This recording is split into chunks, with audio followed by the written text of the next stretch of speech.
పేరు రాజారాయ, మీ పేరు సాయమ్మమ్మ. ఎంతమంది పిల్లలమ్మా మీకు? ఏడుగురా ఆడపిల్లలే. పెద్ద ఆస్తి నీకు. నువ్వు మగవాడు కావాలి, మగపిల్లవాడు కావాలి, నీ ఆడపిల్లల్ని అన్నావు అంతేనా? చాలా 7 మంది మంచి ఆస్తి నీకు. పిల్లల పెద్ద ఆస్తి. ఇంకా రాబోయే రోజుల్లో బాగా చదివించు. ఇప్పుడు 7 మంది స్కూల్కి వస్తున్నారా? ఎంతమంది వస్తున్నారు?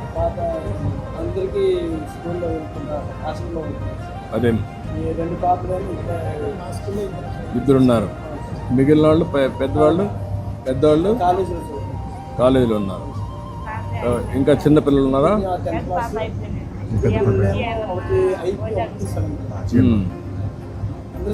అందరూ చదివిస్తున్నావు. మళ్ళీ తల్లి కొందరం వచ్చిందా నీకు? 6 మందికి వచ్చిందా? 90,000 వచ్చింది.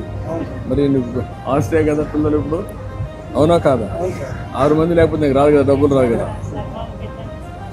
మళ్ళీ వాళ్ళకందరికీ ఇక్కడ భోజనం పెడుతున్నాం, చదివిస్తున్నాం. వాళ్ళు చదువుకొని పైకి వస్తే మీకు యూనిఫామ్, పుస్తకాలు చూసుకుంటారు. పెద్ద ఆస్తి.